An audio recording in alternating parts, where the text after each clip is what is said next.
Subuh semayang, maghrib tak semayang.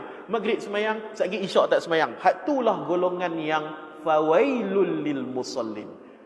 Celaka ataupun neraka wail bagi orang-orang yang solat secara lompong-lompong.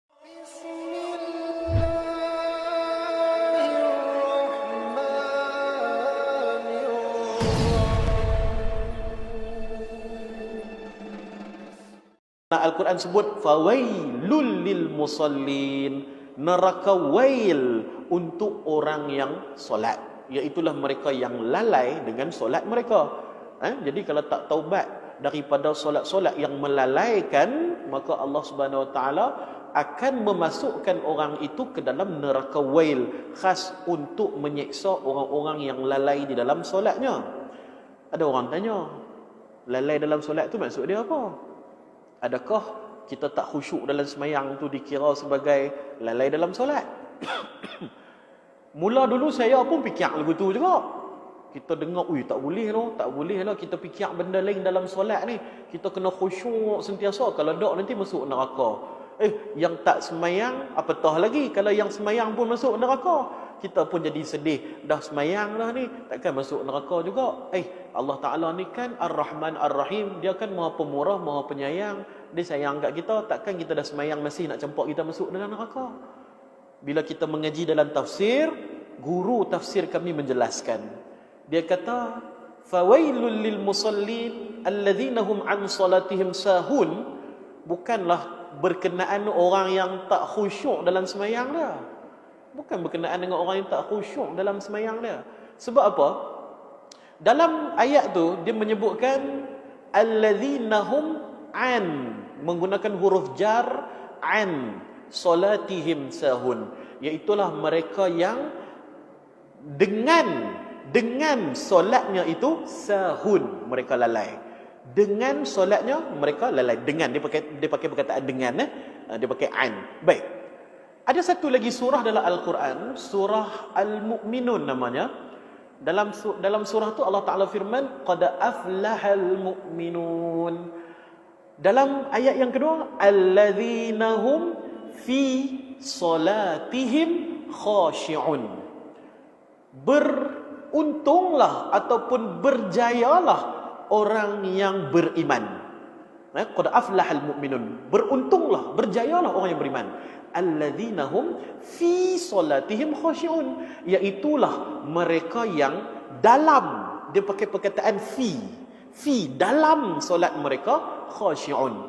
Kat sini Allah Taala cerita pasal khusyuk. Allah Taala cerita pasal khusyuk. Jadi khusyuk ini dia mesti menggunakan perkataan fi di dalam solat. Ayat yang fawailul lil musallin, Allah Ta'ala tak kata alladzina hum fi solatihim sahun. Allah Ta'ala tak kata di dalam solat mereka itu lalai dan tak khusyuk. Tapi Allah Ta'ala kata mereka itu lalai dengan an solatihim sahun.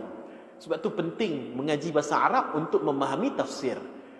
Jadi bila tahu kata an di situ dengan solat, maka ulama menafsirkan neraka wail itu bukan untuk orang yang tak khusyuk dalam solat, tetapi orang yang suka mengabaikan solat.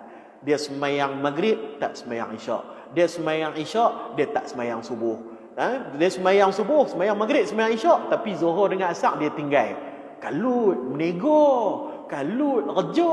Itu orang yang solat juga, betul? Yang solat juga tu. Allah Ta'ala kata, walaupun hang semayang, tetap kamu ni akan dimasukkan ke dalam neraka. Pasal apa? Semayang tak cukup. Kamu ni adalah orang yang lalai dengan solat kamu. Kamu solat, tapi kamu lalai dengan solat kamu, bukan dalam solat kamu. Jadi bermakna, orang yang solat 5 waktu cukup, insya-Allah selamat. Walaupun tak khusyuk, jangan kita risau. Cukup 5 waktu semayang, tu penting. Cukup 5 waktu semayang, pastikan nak tu je. Sibuk macam mana pun, 5 waktu semayang kita jaga. 5 waktu semayang kita jaga. Walaupun kita sibuk meniaga ke apa, kau terpaksa semayang lewat sikit, tak apa, yang penting semayang. Jangan tak semayang. Kalau tak semayang, semayang sat, semayang sat, tak semayang, sat semayang, sat tak semayang, subuh semayang, maghrib tak semayang, maghrib semayang, satgi isyak tak semayang. Hak itulah golongan yang fawailul lil musallin.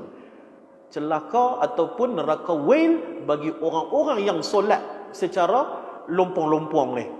Yang solat tak solat. Jenis macam tu. Allazina hum an solatihim sahun, orang yang lalai dengan solat dia. Jadi kalaulah Allah Ta'ala nak bercerita tentang khusyuk di dalam solat, Allah Ta'ala akan menggunakan perkataan fi.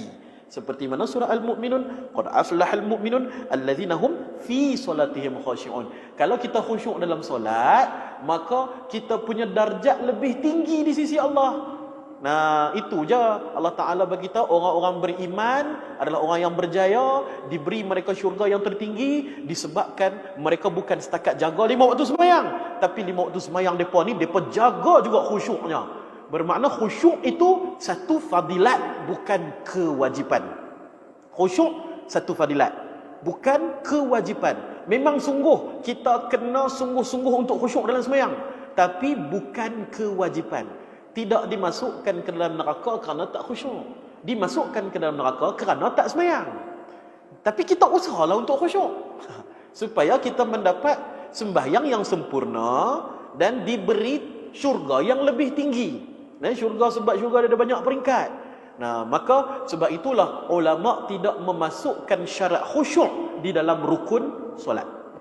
Rukun solat ada 13, rukun qalbi ada 1 saja, iaitulah niat. Kalau ikutkan rukun hati kena 2, niat dan khusyuk. Tak khusyuk tak sah sembahyang. Tapi tidak dimasukkan khusyuk di dalam rukun sembahyang. Ia dimasukkan dalam bab sunat, dalam bab tasawuf.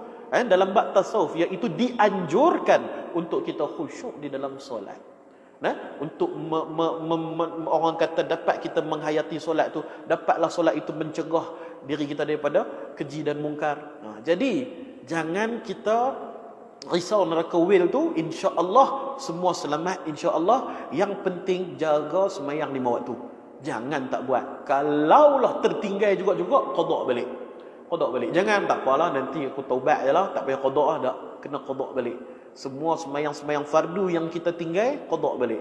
Walaupun saya 10 tahun tak sembahyang, 10 tahun lah kita qada. 10 tahun lah kita qada semula. Mana saya nak ingat? Buat mana ingat? Tapi tak yakin, buat sampai yakin. Tak ada alasan. Kita habiskan kita punya qada sembahyang kita. Dulu zaman-zaman umur 15, 16, duk hura-hura angkat motor sana sini, tak fikir pasal sembahyang. Bila dah start kahwin, dah kerja, ada anak, baru fikir sembahyang. Hak mana hak hura-hura dulu 10 tahun, 15 tahun kita qada balik semua sembahyang kita. Qada pelan-pelan, tak ada masalah. Qada. Habis saya sembahyang maghrib, kita buat sembahyang di belakang sunat tu kan, buat qada sekali. Kan? Jadi kalau kita sembahyang 2 kali satu hari, kita contohnya 10 tahun kita sembahyang 5 waktu, dan kita buat qada setiap kali habis sembahyang 5 waktu tu, kita dah qada dah selama 10 tahun juga, sama aja. Cuma tambah sikit lagi lah. Lepas isyak lagi, sembahyang lagi sekali lagi isyak.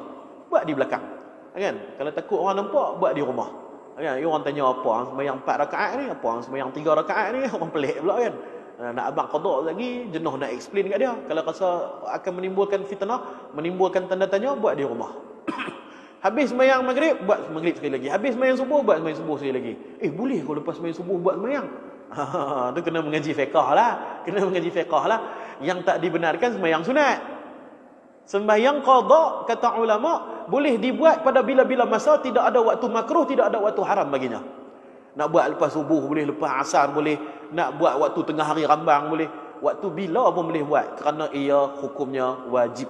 Yang dilarang ialah sembahyang sunat. Walau bagaimanapun, kalau kita takut menimbulkan fitnah, sekali orang tengok, lepas subuh dia pergi sembahyang lagi 2 rakaat dekat belakang, takut timbul fitnah, buat di rumah. Ataupun kita menyuruh tang mana-mana yang orang tak nampak. Mudah. Kalau kita main mengaji, semua benda jadi mudah, insya-Allah. Kita tahu dia punya kaedah-kaedah dia. Macam dulu saya duk rasa ambil ayat sembahyang ni susah lah. Sebab kita duk baca orang-orang soleh sentiasa berwuduk.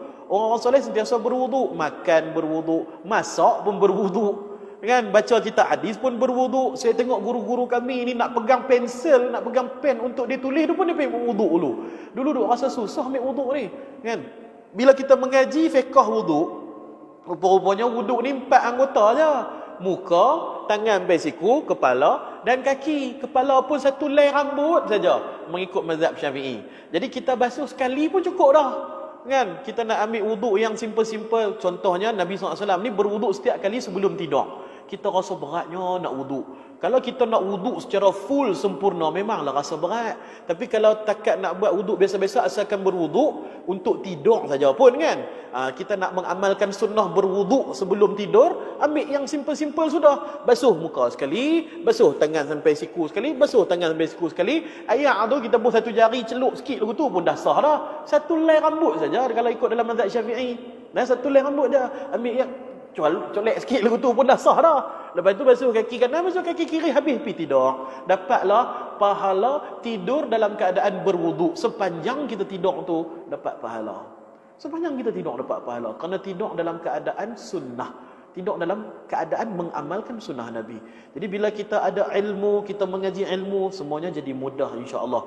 Bab qada pun sama. Bila orang dengar kata kena qada, susah dah, main mengaji dulu.